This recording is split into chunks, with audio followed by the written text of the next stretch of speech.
berandutu baino lehen, ezer baino lehen ohar pare bat. Badakizue hitzaldi edozein hitzaldietan goiz osoan zehar, baditzezuela karpetan galderak egiteko orritxo batzuk, hitzaldia joan ala edozein momentutan egin ditzakezue galderak, sortu ala egin galderak, eta alboetan egongo diren azafatai eman beraiek ekarriko dizkigutelako. Bestalde, ebaluazio horriak ere hor dituzue, eta mesedez, guretzako oso lagungarriak dira, gure hausnarketarako gero urrungo saioak antolatzeko, eta mesedez, ebaluazio horriak ere bete itzazu. Bueno, hasiko gea goizeko saioekin, emozioak eta euskararen transmisioa familietan. Pello Jauregi. Sareko bilatzaileetan Pello Jauregi etxaniz jarriz gero jakingo duzue pasaitarra dela, kurrikulum luze izanaren oraindik gaztea, hezkuntza zientziatan doktorea, euskalgintzako hainbat erakundetan lan ugari egindakoa, kuadrilategi egitasmoaren sortzaileetako bat, soziolinguistikari lotutako ikerketa ugaritan parte hartzailea, Sentitu liburuaren egilea, Sentitu da hezkuntza harreman trebetasunak lantzeko proposamen bat, egun gurasotegi egitasmoaren bultzatzailea da. Gurasotegi egitasmoaren berri jakin nahi bali baduzue jakin, azkeneko ikasi egitasmo horri buruzko erreseina bat, laburpen bat badator, Pello Jauregirena. Gaur egun Mondragon Unibertsitateko UESI fakultatean irakasle dela eta ikerlari dela, aipatutako eta askoz gehiago suma daiteken arren, nire ustez, sarean ez dena agertzen zera da, besteak beste. Kezkak, hausnarketak, bizipenak, sentipenak, komunikatzeko duen ahalmena eta trebezia. Analisirako duen zorroztasuna. Harremanetarako traturako duen goxotasun eta empatia, bere euskaltzaletasun kutsagarria. Pello hori entzutea, neri behintzat, beti gertatu izan zait emozionagarri. Emozioez, emozioz hitz egiten duelako. Denbora gehiago ez du galdun nahi, berari entzutea berriro emozionagarria izango delako, beraz, nahi duanean, Pello, hasi zaioa.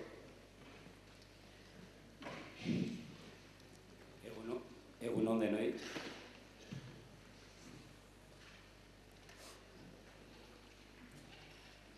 Gaurko saioari emandako izena da emozioak eta euskararen transmisioa familian.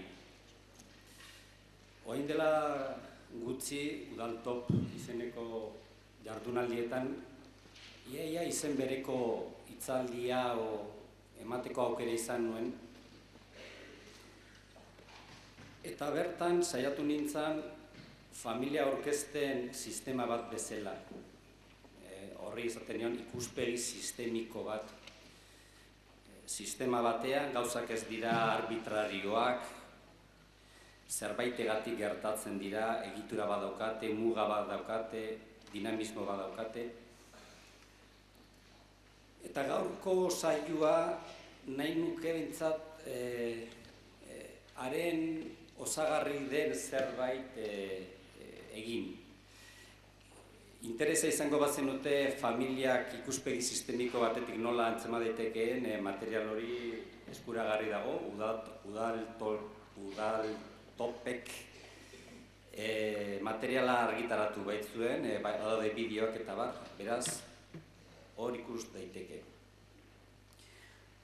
Hartan gauza bat esaten nuen, eta zera da, nire ustez,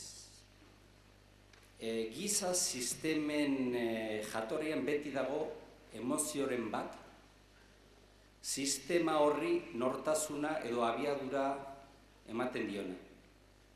Muina beti daude emozioak sortzaile bezala. Familiaren kasuan segurazko maitasuna.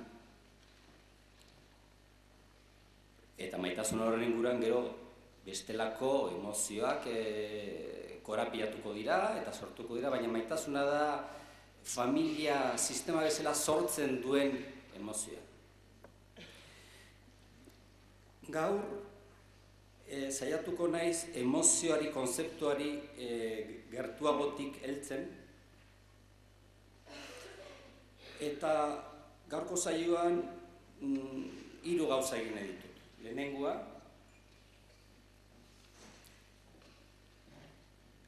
antzeman datu batzuetan, orain dela 7 urte egindako ikerketa batean, ikusi eskolak eta familiak, edo nahi baldin baduzue, ingurune informal bat nun emozioak oso bizi dauden, alegia, familia, eta beste eremu bat, eskola, nun gehien bat nagusitzen diren harreman formalagoak, razionalagoak, hotzagoak, niz eta eskolan ere emozioak bete-betean daude, baina nagusitu egiten da alderdi formalak eta bat. Bi esparru horiek elkarren ondoan jarrita zer antzematen den honek zenolako eragina daukan gero gazteen hizkuntza jokaera. Eta hortik konklusio bat aterako nukenik eta da hipotesi afektibo bat, nolabait afektoek zenolako eragin erabaki horra daukaten hizkuntzaren jokaera. Bigarrenez, saiatuko naiz emozio konzeptuanik nola ulertzen dudan azaltzen. Batez ere ikuspegi sozial bat ematen saiatuko naiz emozio buruz. Badakagu joera, gaur egun emozioak hasi zaizkigu agertzen indarra handiz, baina batzutan oso ikuspegi individualista edo kapritxoso ematen da emoziona, zerbait subjektiboa balitz bezala. Nik beste uste bat daukat, nik uste dut emozioa zerbait soziala, zerbait harreman sozialak erregulatzeko balio duena dela, eta beraz ez da ez kapritxoso, ez subjektibo bakarrik. Bereziki da zerbait harreman sozialak erregulatzeko zerbait. Ikuspegi hori ematen saiatuko naiz bigarren unean, eta hirugarrenean, eta bukatzeko, proposamen bat emozioei buruz edo harremanei buruz, niri asko gustatzen zait hitz egitea harremanei buruz, emozioei buruz hitz egiten dudanean. Beraz, harremanei buruz hitz egiteko, nire ustez behar dugu horlako alfabeto bat, halako eskema simple bat, hobeto hitz egin ahal izateko honi buruz, ez gaia konplexua baita. Harreman asko daude, faktore asko sartzen dira, oso asko, eta orduan ematen du oso zabalegia dela, eta hori egia da, baina, eta hori izango nire proposamenean nik uste dut, hori guztia 5 gauzetara eraman daiteke, eta 5 gauzakin aukera izango genuke igual elkarrekin hobeto ulertzeko, gauzak hobeto pensatzeko. Normalean alfabetoak balio dute hitz egiteko, komunikatzeko. Beraz, nik uste dut harremanei buruz ere behar dugula horrelako alfabeto bat, hobeto hitz egin ahal izateko guren artean, jakiteko zertaz hitz egiten ari garen, eta ikerketak bideratzeko ere bai. Eta izango da bukaeran egingo duguna. Proposamen bat, oraindik behin-behinekoa, baina nik uste dut potentzialitatea duena. Bueno.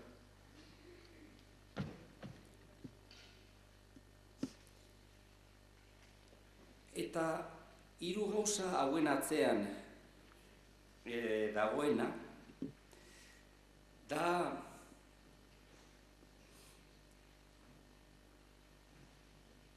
mezu bat zabaldu nahian. Nik uste dut, eta hori da nire azken urtetako ibilbidea.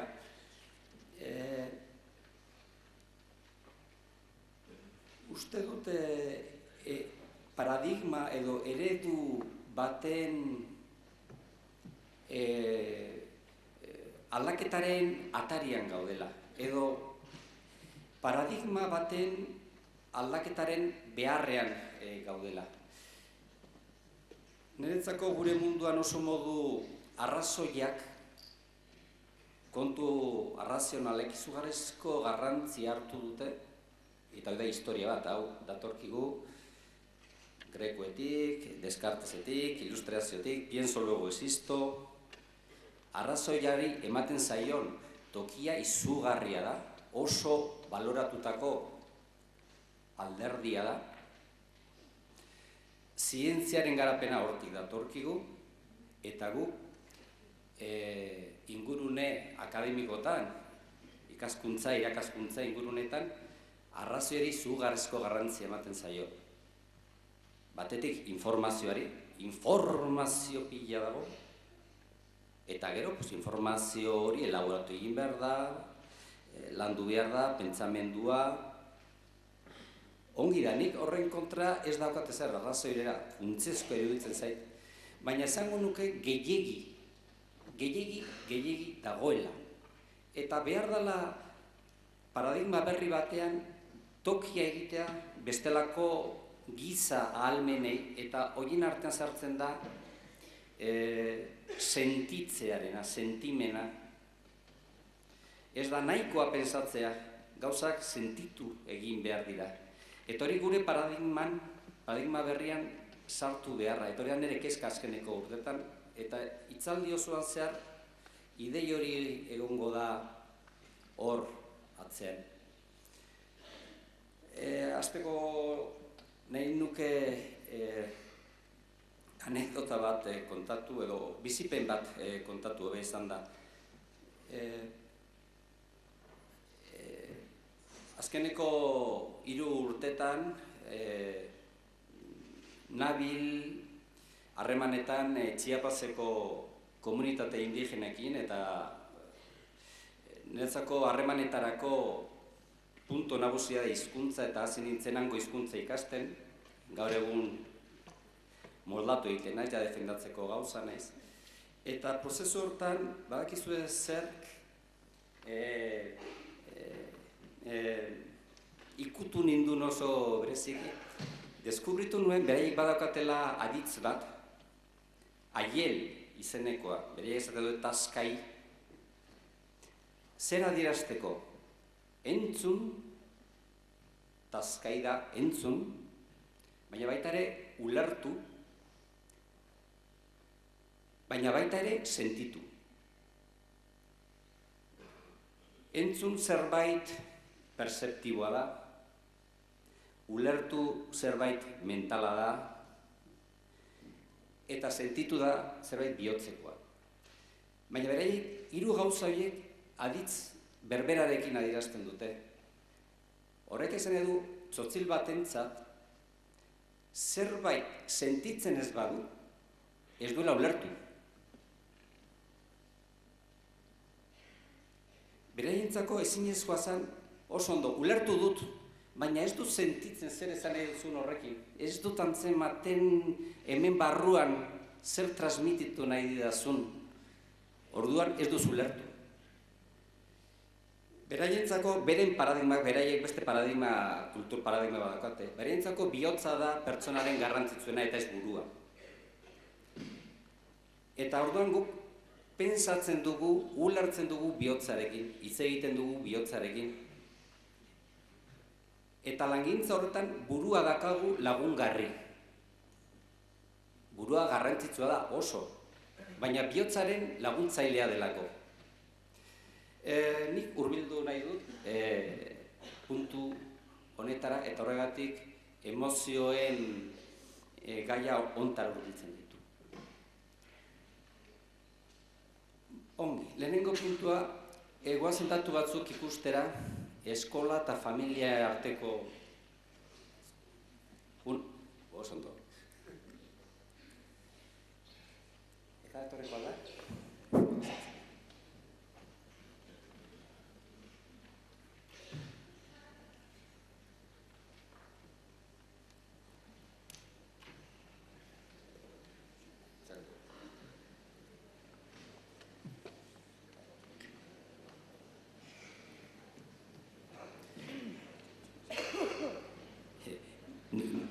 uste dut bihotzaren aldeko ariek ez zutela nahi datuekin eta hainot zehaztea. Bueno, ikerketa hau orain dela 7 urte egin nuen Lasarten, euskara eta gazteak. Ikusteko 15-25 urte bitarteko gazteek zenolako hizkuntz jokaera erakusten zuten. Ekarri dut gehien bat taula zera ikusteko.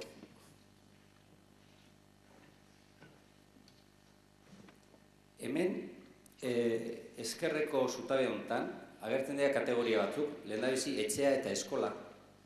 Eta hor bildu ditugu gazte batzuk etxean euskeraz egiten dute ama aitarekin, beraz erabilera esparru normalizatu bat etxea, eta gainera eskolan ere bai eremu normalizatua D ereduan daudelako gehiena euskeraz. Beraz lehenengoa etxea eta eskola, hor daude bi ingurune horietan modu normalizatu batez euskera erabiltzen dutena. Bekoan agertzen da eskola. Horrek adierazten du, hor dago beste multzo bat, nun D ereduan dauden harreman irakasleekin harremanak euskera hutsez dira, baina etxean ez dute euskeraz egiten ez aitarekin, ez amarekin. Beraz, pertsona hauek ingurune normalizatu bakarra da, eskola. Behian, etxea.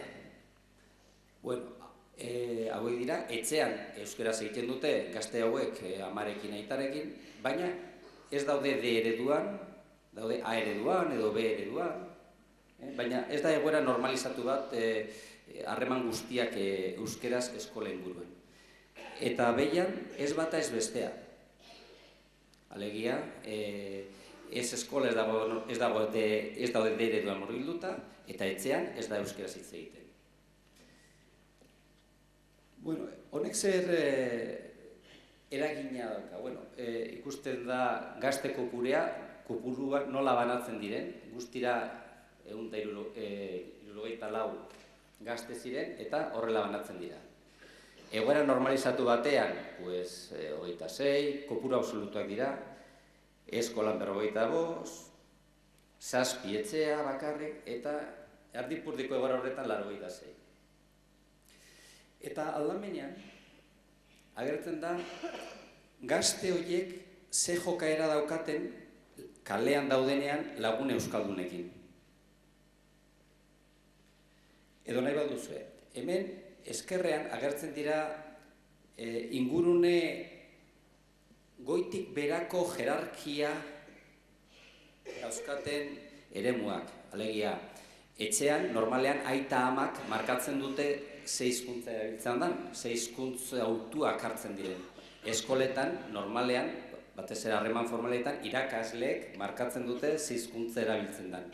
Oain, kalean daudenean, lagunekin daudenean, hor egoera horizontala da. Eta hor ikusten da euren gogoa hizkuntza horri atxikitzeko.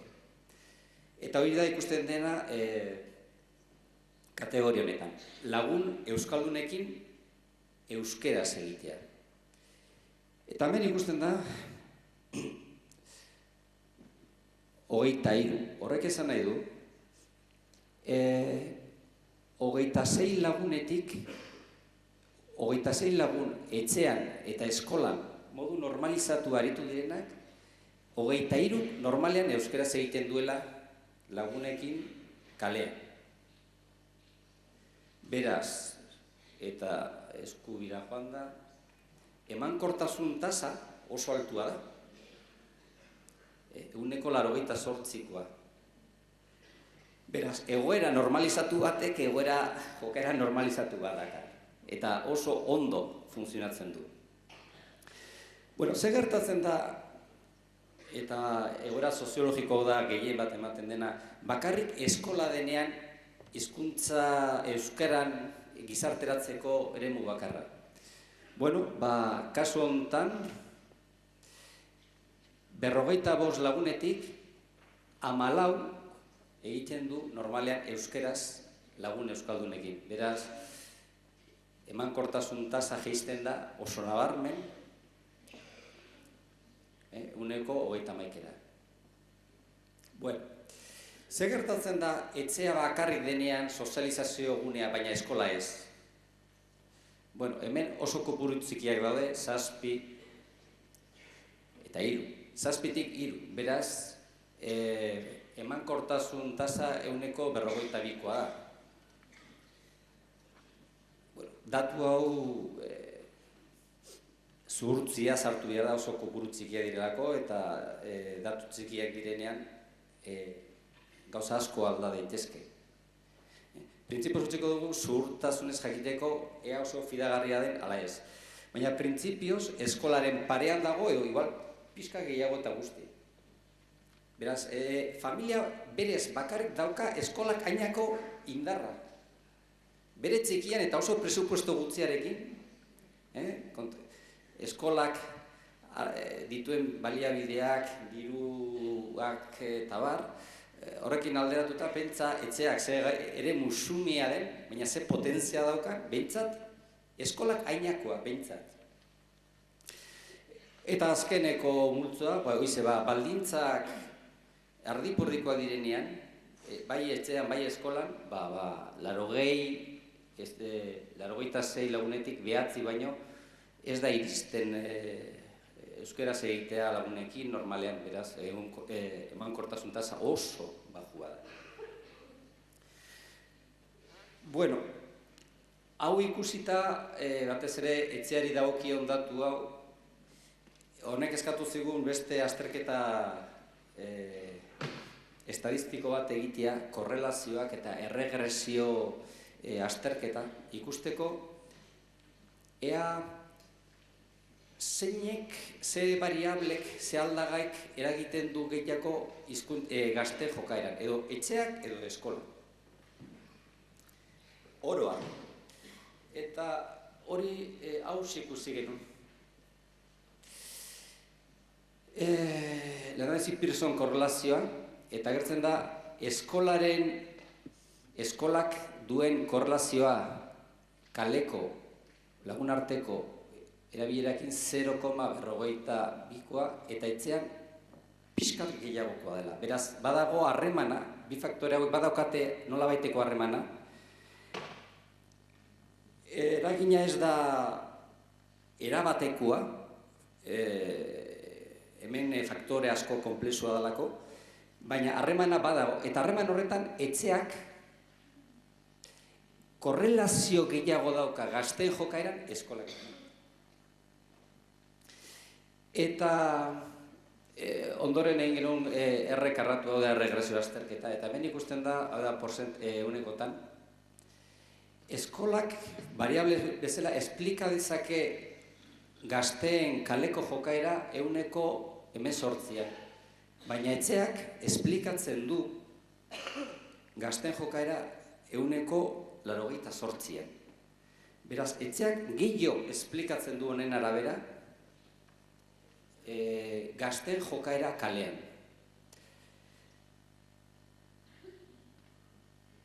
Honaino datuak. Segurazko honen atzetikan, eta ja interpretazioan sartzen gara, nik deitzen nion afektibidadearen hipotesia. Hizkuntza lotuta dago egoera afektiboei, batez ere esperientzia positiboei, batez ere maitasunari, batez ere identifikatzen zaren pertsonei, eta hori guztia ematen da indar handiz eta bereziki etxeetan. Eskoletan gutxiago, harremana formalagoak direlako. Bueno, hau egia balitz, hau da, hizkuntza uztartzen denean afektibidadearekin, eta batez ere da etxean ematen dena, askoz ere marka gehiago, askoz ere arrasto gehiago guzten du nortasunen osoan. Ze afektibitatea ez du bakarrik eragiten sentimenduetan, eragiten du gorputzean, jarreretan, baloretan, usteetan. Emozioek dakarten alimentua osoa da. Gorputz osoa, organismo osoa mugitzen duelako. Eta zentzu hortan uzten duen marka askoz ere sakonagoa da. Bueno, hipotesi bezala esan genezake, garbi dago, eskolak iztun bila erituko bada, emankortasun tasa hobetu behar dugula. Eta bidetako batzuk, behintzat bi izan daitezke. Edo nola lortzen duten den familia aktibatzea eta lehen mailako hezkuntza agente bihurtu ingurune euskara gizarteratzeko gune nagusi bat naturala, hori nola lortzen den, hori da hortarako ideiak eta gauza asko behar ditugu, edo bigarrena, eta da hipotesi bezala, posible izango alitzake eskola bihurtzea orain dena baino eremu afektiboagoa, eskolan ematen diren harreman motak biziagutu daitezke, esperientzia positibo gehiago eman daitezke afektibean hildotik, eskolak ere nolabait bere mugen artean alimento afektibo emozional gehiago emateko, eta akaso, hau da hipotesi mailan, agian honek lagunduko luke emankortasun tasa hortan aurrera pausoak ematen. Bueno, hau da hipotesia. Dena dela, eskuaz sartu behar dugu afektibitatearen mundu horretan. Eta hau da, bigarren puntua, banoa sartzera hortan,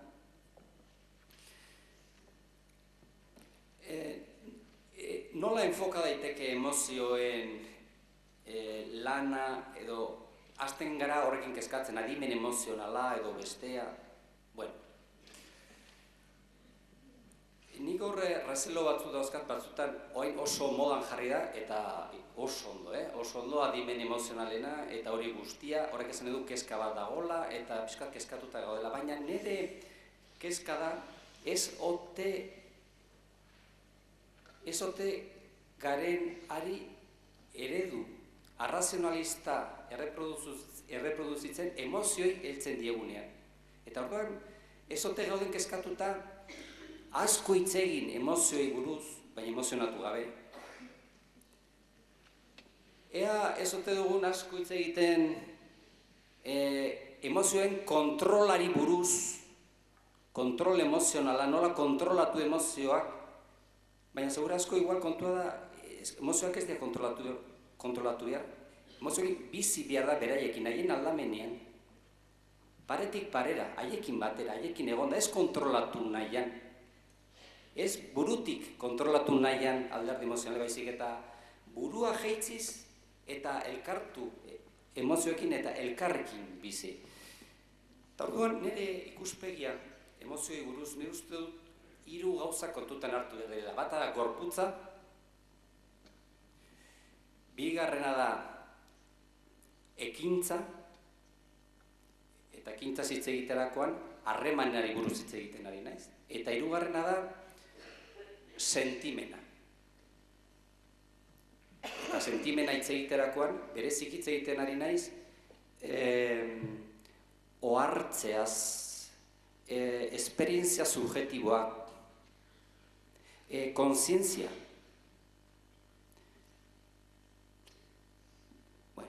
Hirurek osatzen dute eremu bat. Lehenengoa gorputza. Emozioak gorputzean kokatzen dira. Hoi da, gorputz esperientzia bat. Emozioa da gorputzaren organismoaren erreakzio bat. Egoera bat, gorputzaldi bat, gorputzean gertatzen da. Gorputzaldiak dira. eta gorputzaldi horiek gorpuzkera bihurtzen dira. Gorputzaldia da barruko egoera, eta gorpuzkera da kanpoko agerpena. Hain zuzenera, normalean, gu badakigu persona nola dauden emozionalki, besteak beste, bere gorputzari begiratuta.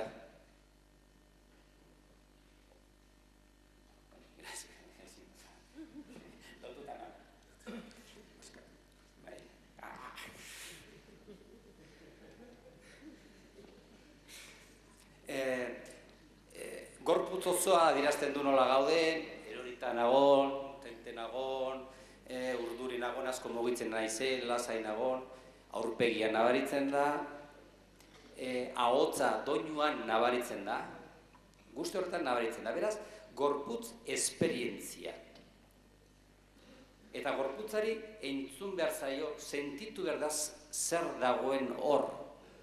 Hori da puntua. Eta bigarrena da, ekintza. Gorputzaldi horiek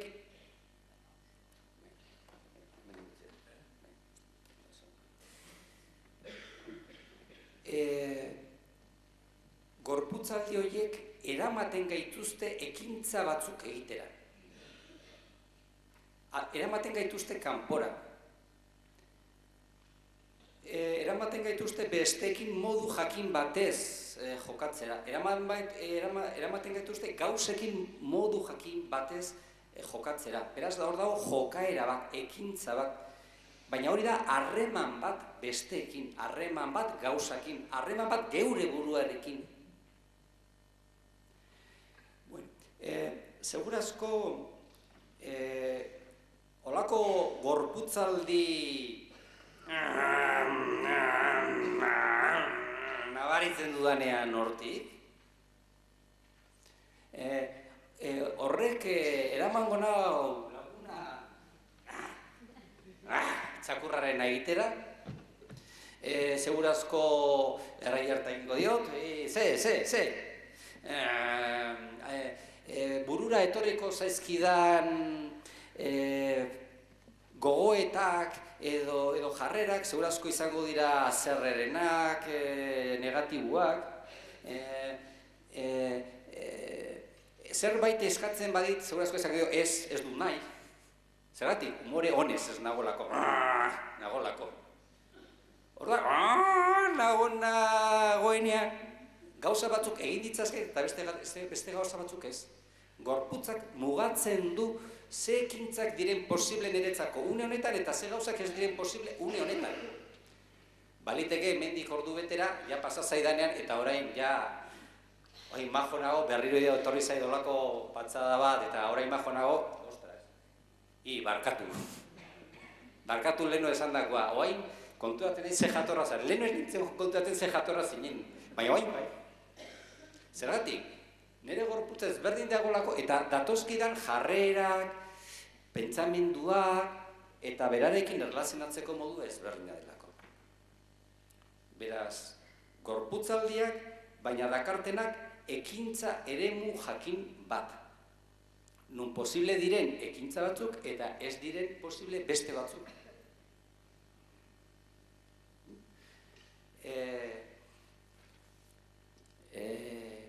Soldata igoera nahi baldin baduzue, ez joan hitz egitera nagusiarekin bera zerre dagoenean. Hori denok dakigu. Zergatik izangote da? Badakigulako ez dela une egokia.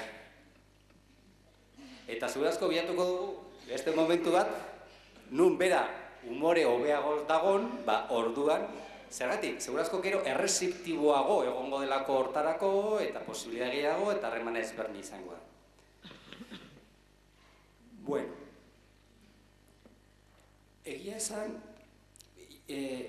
aipatutut 3 gauza, baina 2 gauza hauekin, gorputzaldia eta ekintza, nahikoa da emozioi buruz hitz egiteko.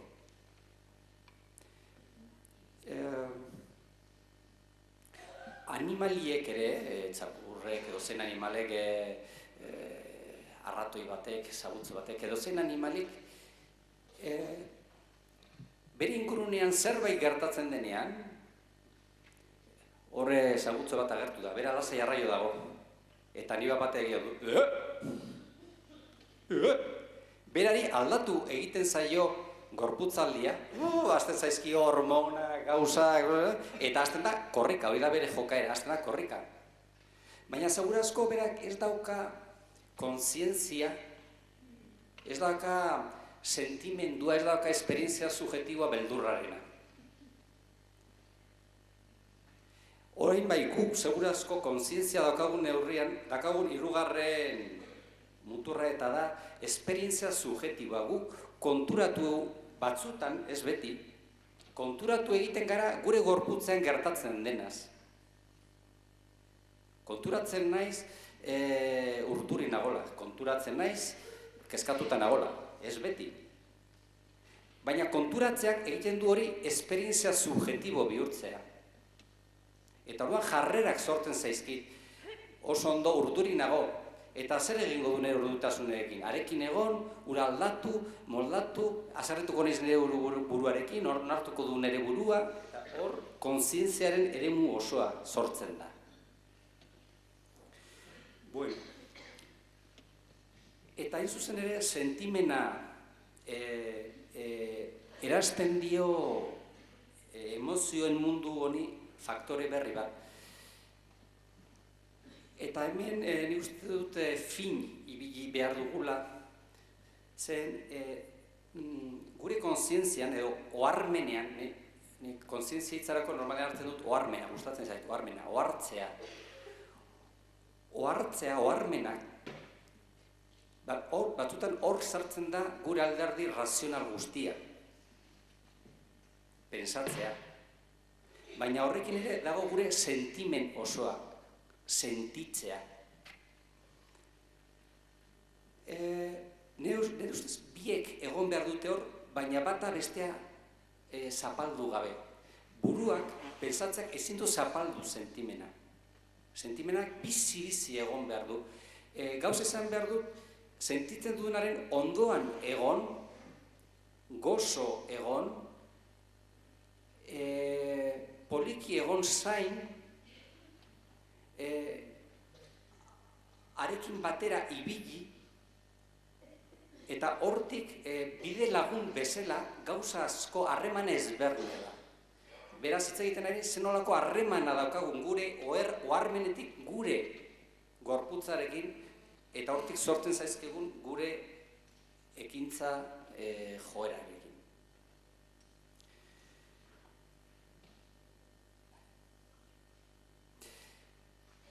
Eta nahi nuke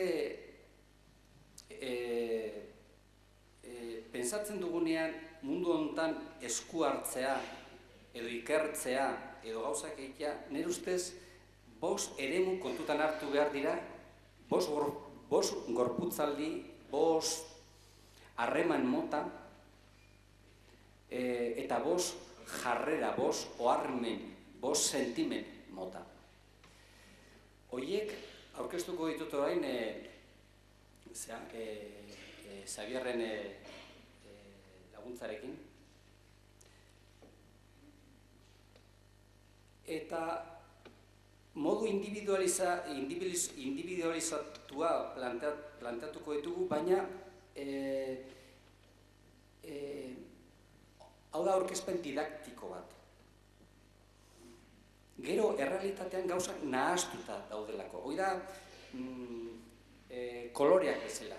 Guk milaka kolore daude, baina segurazko 3 koloreetatik atera daitezke kolore guztiak. Segun ze proporziotan nahazten diren, eta bar. Alimentoak milaka daude, 1000 jaki daude, baina konta ezinezko jaki daude. Baina funtzean segurazko, 4 konzeptuekin uler daitezke jaki gehienak, hidrato karbonoak, aminoazidoak, oligoelementoak, eta bar.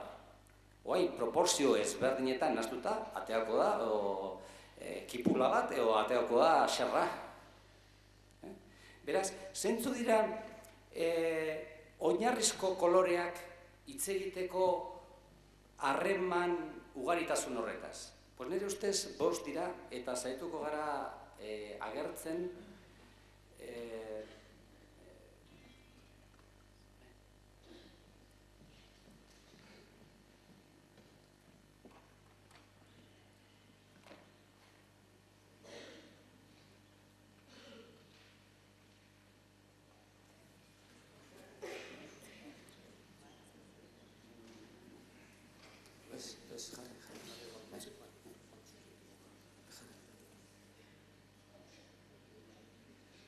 Bai.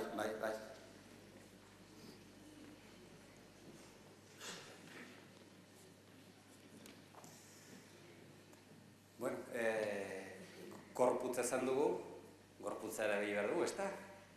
Bestela zei izango litzake. Lehenengoa.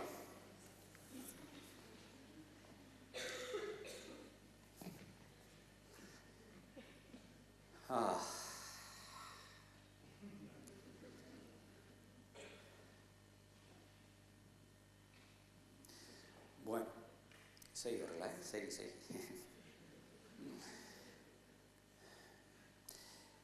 Hemen hitz bat aukeratuko bagenu, segi horrela, segi horrela, segi.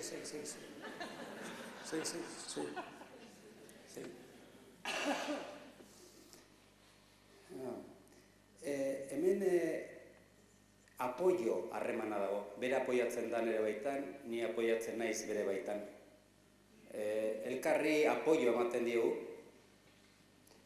hori da lehenengo eta apoioa, babesa, bueno.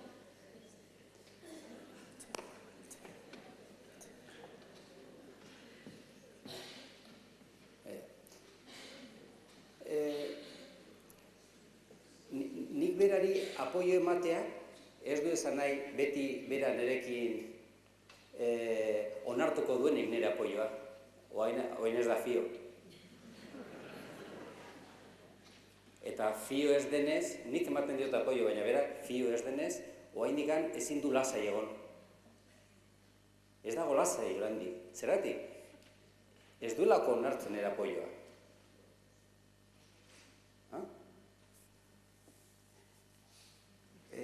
Horrein zu apoiatu nik.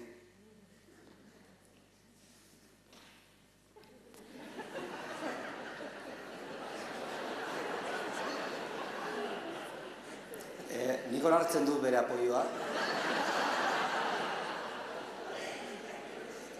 Eta, bueno, ezin dut asko deskantzatu hemen, baina bilan ezake forma. Bai, ondo. Bueno. Ondo. Segi, apoiatu, Bueno, bera, baina askatzen ari da, fio da gehiago nerekin. Baina mutua da. Hemen dago elkar apoiatzeko harreman bat. Bueno.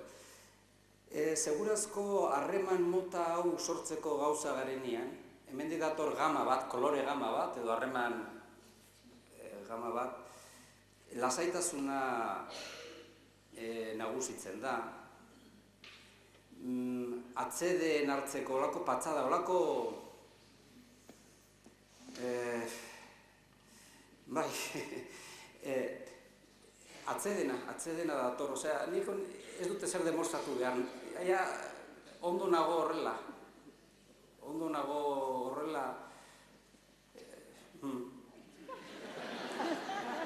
ni bai behintzat, bera hori indikan badaka puxka bat.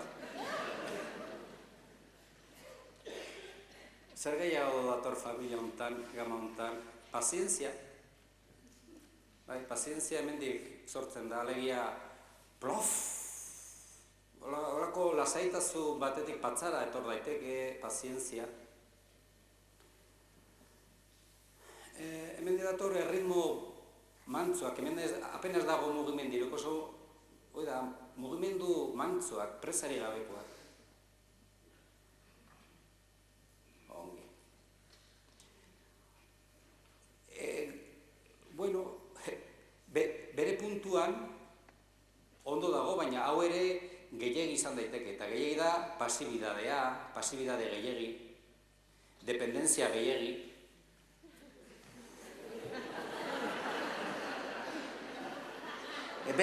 Berak egin dezela lan, ni,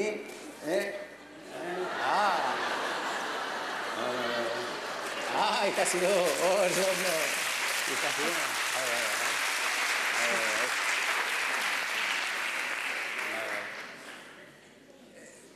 Guraso seme alaben arteko harremanak askotan dira desorekatuak zentzu hortan, edo irakasleak eta ikasleen artekoak, alegia,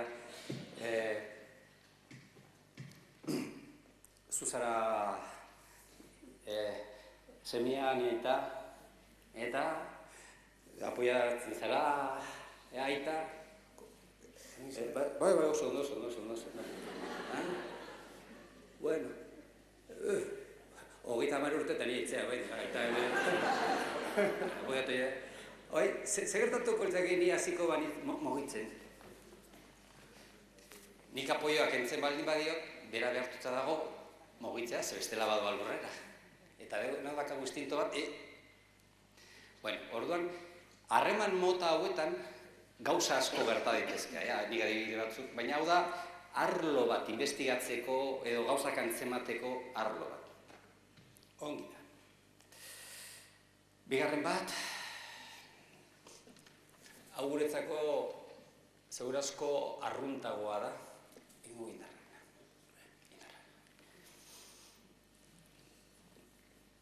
Joder. Lan.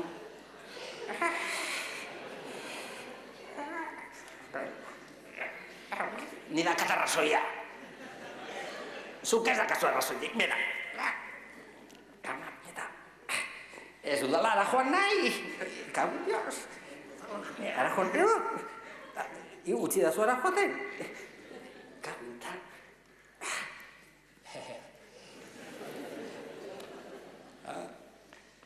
Bueno, harreman mota honetan indarra da muina.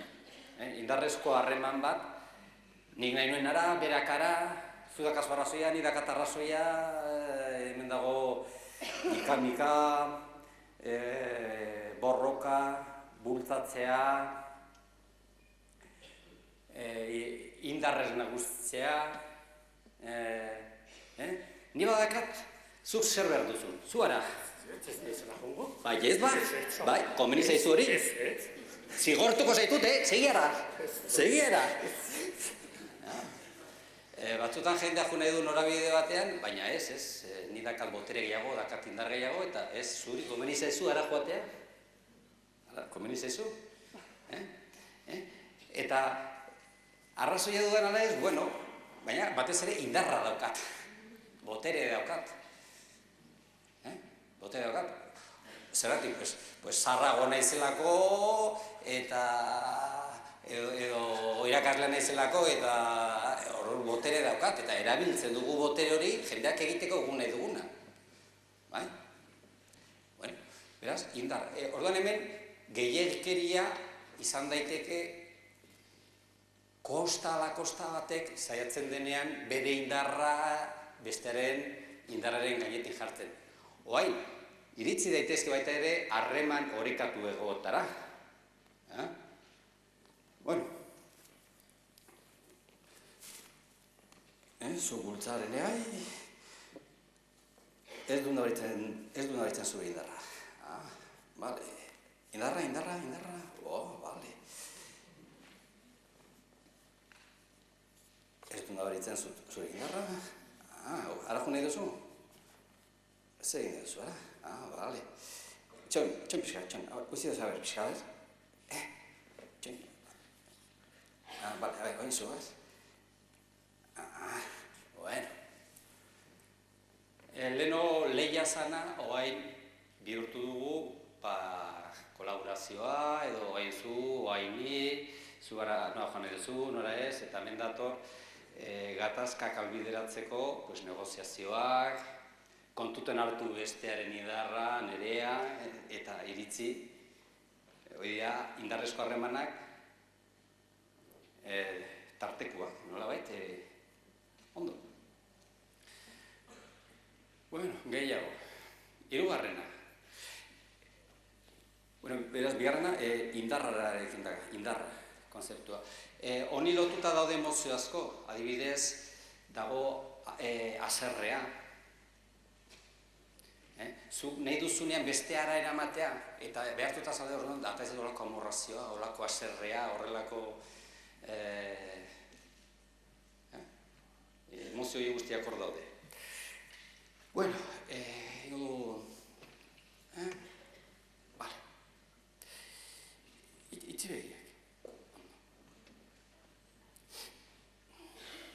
Nabaritzen duzun esku ez da? Bai?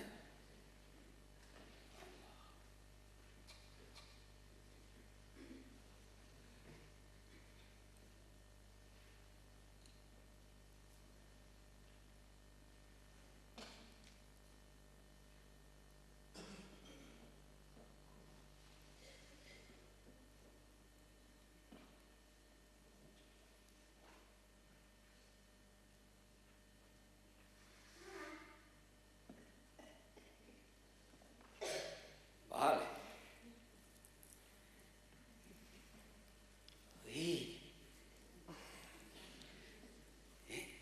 Hau fina ezen baietz, fina. Edo ez da,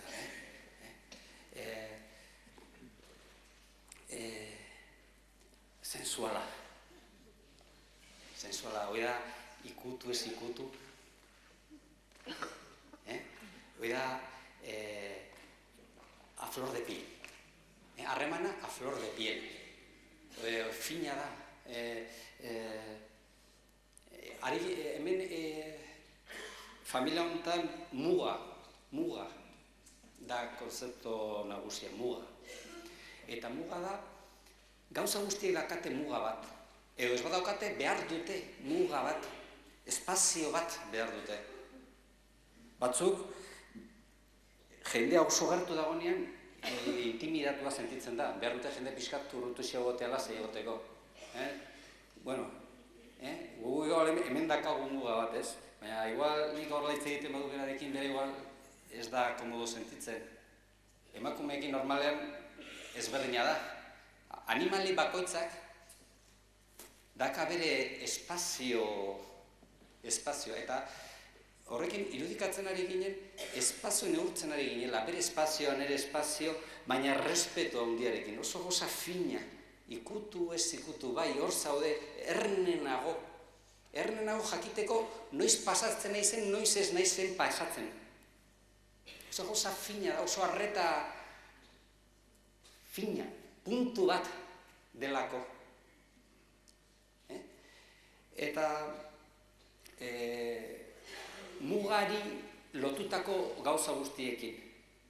Eta muga da, konzeptua, familia honetan da, disiplina, dago ordena,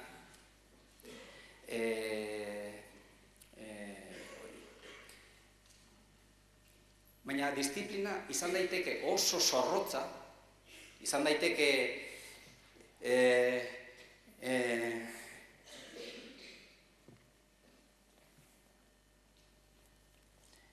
nik ezartzen diot muga berari espaziori gabe utzita, edo izan daiteke beste modu bat, eta da, zein da bere espazioa, zein da nire espazioa, eta baita ere hemen bilatu non den puntua. Aurrak utziko ditut lasai jolasten, baina noiz moztu behar dut. Noiz esan zerbait gordina eta noiz ez. Noiz utzi, noiz bukatu. Orduan, erne egon behar dut, aber non dagoen muga, baina momentu bakoitzan. Hori da, mugarekiko zena. Gertatzen da, batzutan mugarekiko zena, eta zena da, zenaren ordez erabiltzen ditugu legeak. Errezagoa da, idatzitako regla gauzak, horiek aplikatzen ditugu sentitu gabe. Baina hori eginda sentituz, egon behar duzu momentu bakoitzan, oain utzi dezaket, o moztu behar dut. Eta eskatzen du olako harretasun fin bat. Bueno,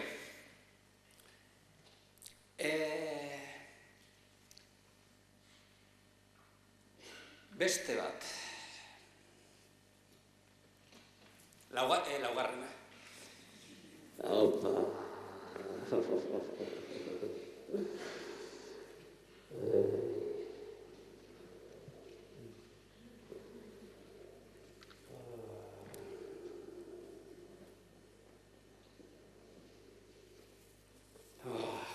Ondo, gustu bat du.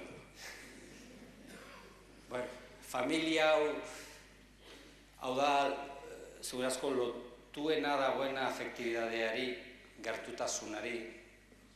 Erakustea interesa bestearekiko, estimatzen zaitut.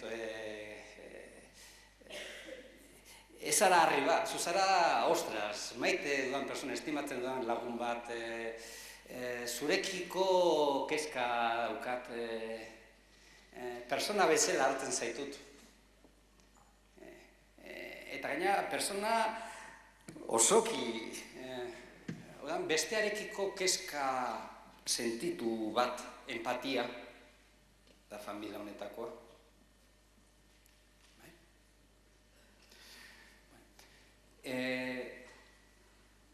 Baina gama honetan, baita ere, gehiegi denean, gauza guztiak bezala sortzen dira arazoak. Eta adibidez, posesio nahia, maitakeria, demagun, ni naizela bere aita,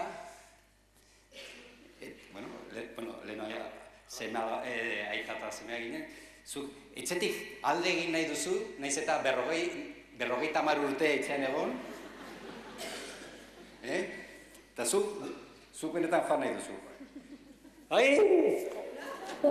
Nire seme, zurnekin, nekin, nola maite zaitu da, nirekin, torri maitea,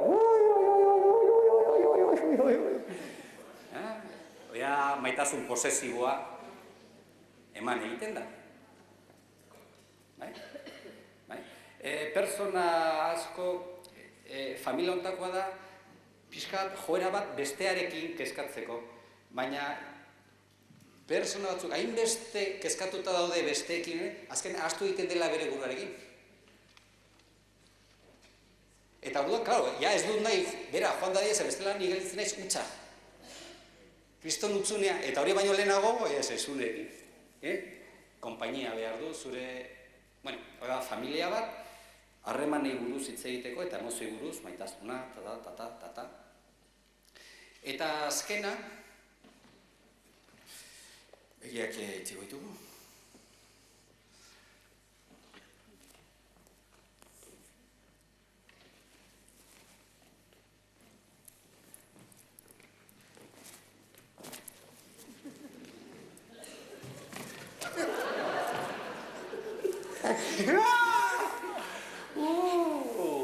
Sí.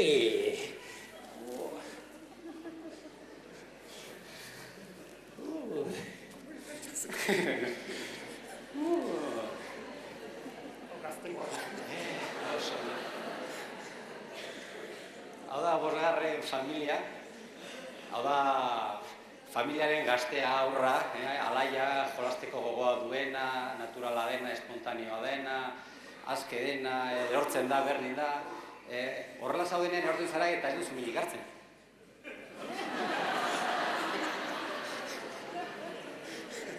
Sustua bai, baina min hartu alduzu. Hori ez ezue gertatu Kristo Mozkorra hartu etxera junta. Eta hori edangabe egon ezkero izugarrizko min hartu gero gehienetan. Baina horrela gaudenean, desinibitua gaudenez, suelto, espontaneo, berdin da, dena da posible. Ez dago kontrol mentalik. Erorketako errezagoak dira. Familia hau pizkate jolasteko harremanak dira. Harreman sortzaileak, ez dago planik, zer atera hartara moldatu, sormena, eta familia hor da, jolasa, sormena, idei berriak bilatzea, planik gabe gauzak egitea. Batzutan eskolak aldez aurretik prestatzen ditugu oso programazio politika, baina gero bagoaz klasera eta guk uste genuena ez dugu aurkitu. Pentsatzen nuen jendea animatu egon gozor eta jendea nekatuta dago. Zer egin? Segi aurrera egindako programazioarekin edo bapatean aritu, asmatuz, egokituz, bueno, familia hortako gauzak bizirik egonda, egingo genuke, pues bueno, bazen asmatzea. Orduan, bapatekotasun ere familia hontakoa da.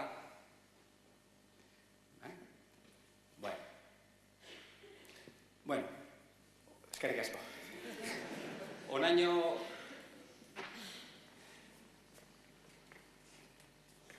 zer urte da?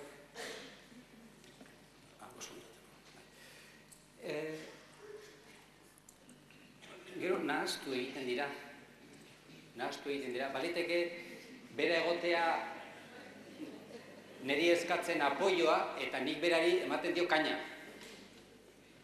Bera dator apoio eske eta niri ematen diot indarra. Eta desakople guztia. Orduan, alfabeto honetatik nahaztuz zor daitezke egoera sozial gehienak. Eta, bueno, planteatzen dizu eta hau da neuzez, ikerketarako modu bat, edo esku hartzea planteatzeko ere modu bat,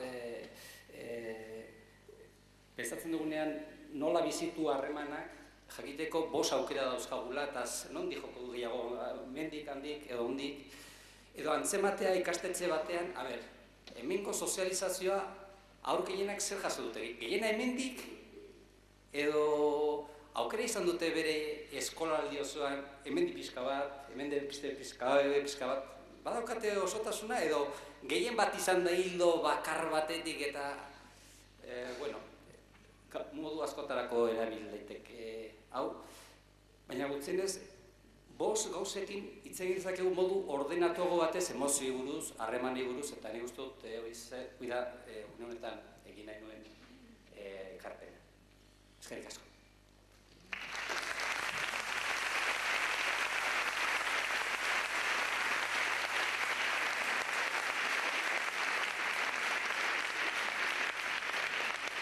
Eskerrik asko, Pelio. Gaur nibili naizor, baina aizkeneko aldiz sistema esplikatu zuenuen 10 persona jarri zituen dantzan. Beraz, batzu libratu zete. Oain galderan tarte irekiko dugu, ordu lordentxo bat daukagu. Ez dakit galderek egin duzuen, nik ez dut jaso orain dibintzat inongo galderarik. Hor, esan dizuen leheno, horritxo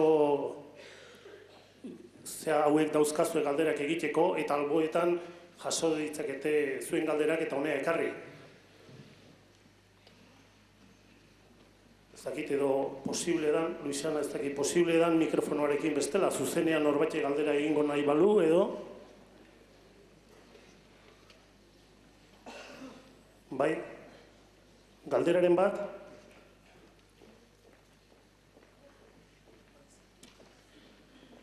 Hor galdera bat, mesedez. Bai, galdera bat egin nahi dizut, Peio. John Mayer inteligentzia emozionalaren aita izan da Estatu Espainolean orain dela aste batzuk. Eta berak esaten zuen inteligentzia emozionala oso zaila dela detektatzen.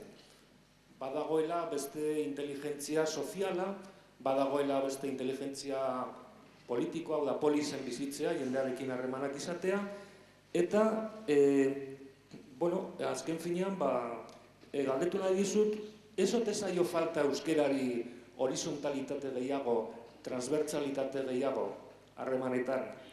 Eta, bigarren galdera, asteburu honetan egon naiz irakurtzen Gramsci idazle italiarra, eta berek esaten du, la voluntad es lenta, pero tiene un objetivo. Hau da, pizka bat Txillardegik euskeraren inguruan esaten zuena, ez? Eta Txillardegik esaten du, herri honetan badagoela borondatea hizkuntza aurrera ateratzeko, badagoela helburu hori, baina oso motela. Askotan euskaltzaleak desesperatu egiten dira, euskaldunak desesperatu egiten dira, aurrerapen gehiegi ezote dagoelako. Zer deritzozu zuk horri? Besterik ez.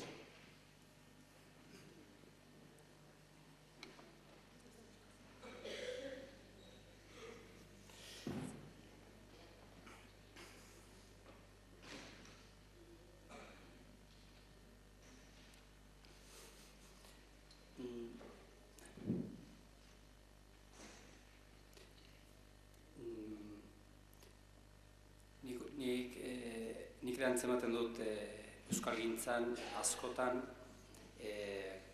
antsiedadeak irabazten gaitula nolabait esatearren. Asko maite dugun zerbait eta nahi dugu azkar, ja, o zerbait nabaria egin. Eta horren ondorioz asko bultzatzen dugu, asko besteak behartzeraino batzutan bengain behar duzu, ez fizikoki, baina presio askorekin. Presioa ondo dago, baina nik uste batzutan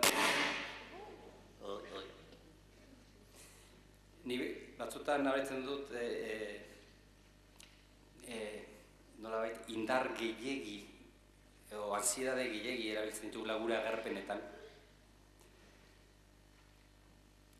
Eta horrek ez dio beti onik egiten euskarari. Besteengan sortzen duen erreakzioa da, batez ere zu puntu horretan ez bazaude, eta maitakeria bezala. Nik uste dut patzada puntu horiek edo pazientzia puntu horiek lehenengo irudia egin duguna hortik aztertuta zer ikasi badaukagula euskalgintzara ekarrita. Harreman lasaiagoak, pazientzia pixka gehiago, bai.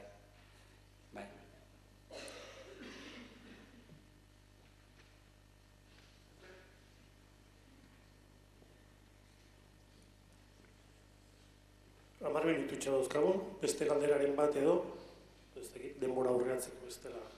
Bestela igual berriro dantzan jarriko, no? Beste galderaren bat, nun bai? Bueno, esparima dago, ala, bai.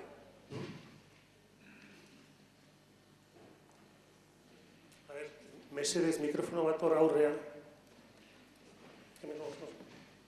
Hirugarren error.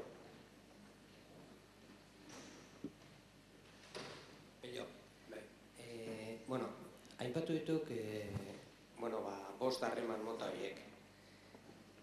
Neurri handi baten oinarrituta dago binakako harreman batean.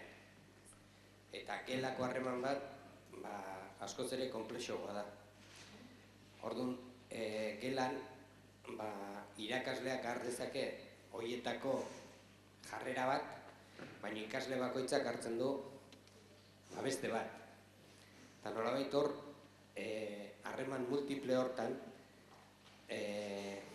nolabait nola gelditzen dira harreman horiek.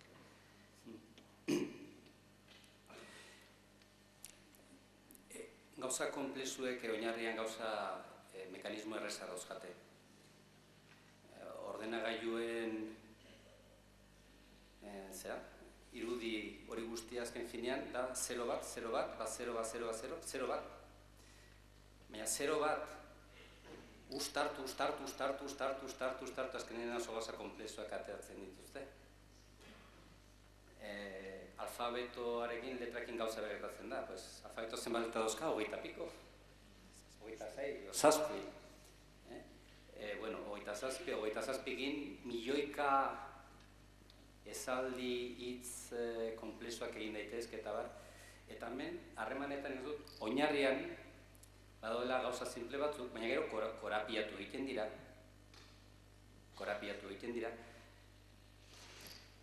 Eta, hoxe. Atzo ez nintzen egon Koldoren itzaldi hortan, baina segurazko berak hitz egingo zuen erakunde organizazio konplexuei buruz. Eta segurazko aipatutako hitz batzuk Zailka zitezkeen gaurko bost horietako batean, ez dakit. Konfiantza dela, konfiantza zer da, eskate jendarekin konfiantza izatea organizazio batean. Zure asko lehenengo familiaren gauza izango da, ez da? Alegia, konfiantza eskaintzen dizut, ez hitzez, ekintzez, bera, hemen nago, eta horrek sortzen du organizazio batean dinamika bat. Beste batetik sormena, alegia, hemen gauza batzuk mugatuta daude, baina beste batzuk pixka sormenerako tarte ere badago da azkenekoa, beraz, jolastu, konfiantza daukagu eta jolastu, izango dut azkena sormenerako espazio batzuk sortu. Orduan,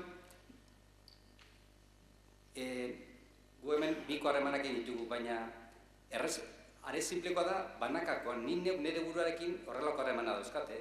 Ni batzutan, azerretzen ez nire buruarekin, batzutan, pazientzia daukat nire buruarekin, batzutan, gehiegi mugatzen dut nire burua. Beste batzutan, bueno, baimen ematen diot ez dakit zer egiteko. Beraz, bai, nire buruarekiko harremana, bai binakakoa, bai talde txiki batean, bai erakunde batean. Bila daitezke moduak.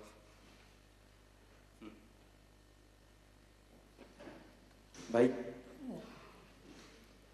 Bai, segi aurre, egin galdera. Nire ustez, ez dakit, atzokoa eta gaurkoa eta pixka bat entzun da, oroar gauza bati beti bueltak ari gara. Ahaztu zaigu, edo ez dakit inoiz jakin dugun zer den pertsona bat, baina pertsonaz ahaztu ingara, eta gara adituak paperekin, programaekin eta abar eta abar. Baina lehen gaia, pertsona den lehen gaiaz ahaztu ingara. Inoiz jakin izan badugu edo badakigun zer den. Eta horri bueltaka eta bueltaka, baina peio gauza bat izango diak, gelan, orain komentatzen eria izena, utopia baina utopiagoa dek, daraman dinamikak ez dikusten, ez da komunera joatea ere, baina komunera joatea ere, en fin, ara ere iesian. Orduan, iruditzen ez hipokrizia ikaragarria, atzo hemen koldo egotea, ez dakit, agian ordaindu ingo zioten edo ona etortzea, baina guztiz bestelakoa da, hor agertu ziren ponente guztik esaten zuten guztiz bestelakoa da, eta beste gauza bat, nola da posible, euskera hain gutxi izanik, biztanek, nola eman txinatarren edo inglesen edo espainolen tratamentu bera gelatan, hau da, afekto gabekoa, nola erakarriko ditugu? Eskerrik asko eta kitxo.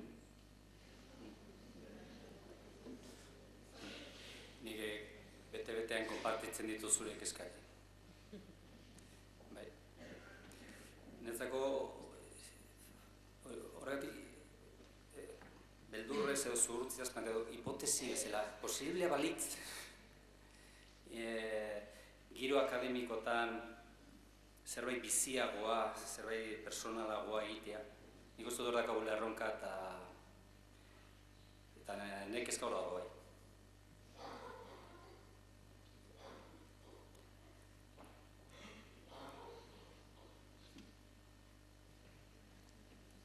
Galderaren bat,